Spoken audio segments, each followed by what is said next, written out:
Gisti Nangarukiremu yasoma by'amawulire ng'era essira yasinga kulissa ku byakukwasaganya bubaka abantu bwe baweereza ku mikutu gya social media okuyiiya ebigendera ku mikutu egyo kiyite digital content creator n'ebirala ebigwa mu kkowe eryo.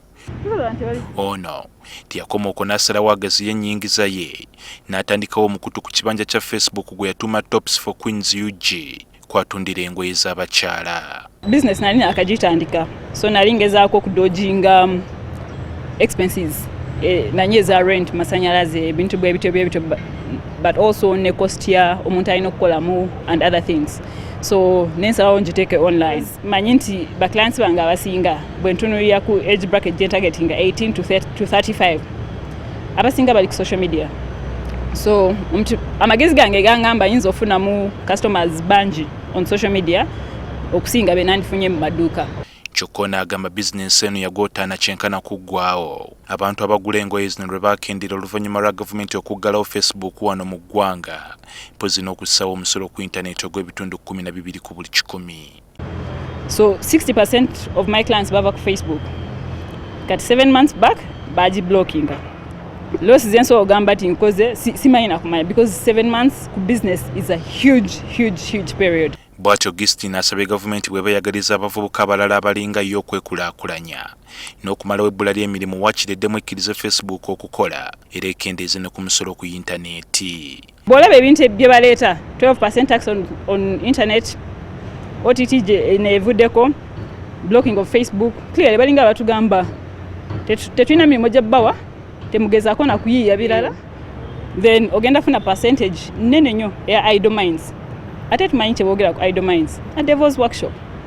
So tugenda okwekanga nga bavubuka ebintu bye tusinga okwenyigiramu tebitegeerekeka. Olwaleero Uganda lwe yeegasse ku nsi yonna okukuza olunaku lw'abavubuka nga luno lugenza okujja nga abavubuka bawano bakyalina okusoomooza kw'amaanyi naddala ebbula ly'emirimu. The second problem of the young people is poverty. The third problem is lack of skills. Then of course there are those who do not have employable skills.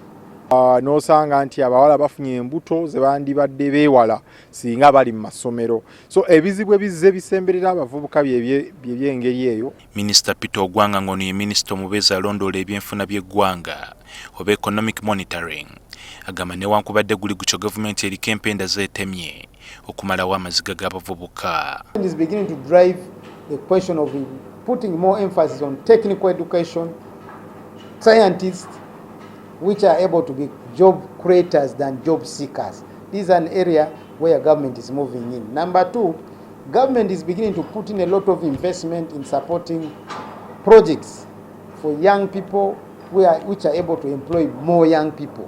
And that's an area where money is going in.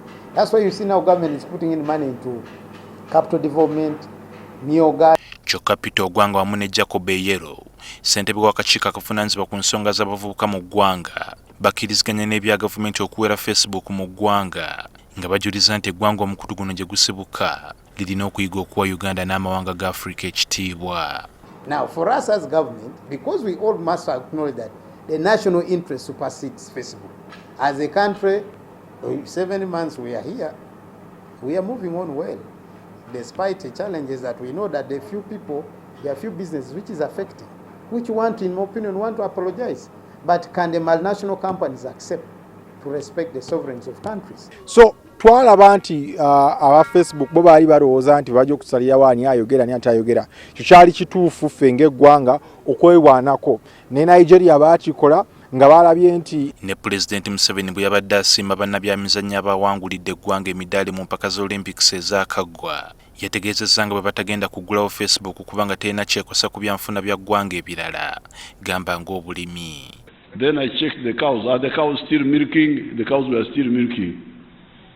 I said, how about the fish in the lake? They said the fish is now there also. So Facebook we can exist without Facebook.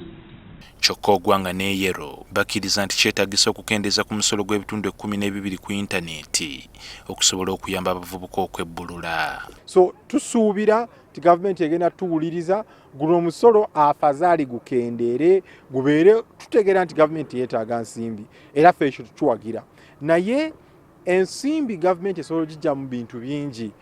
I do acknowledge the fact that the 12% internet tax is one, in my opinion, which government must engage with the stakeholders and particularly the sector of IT.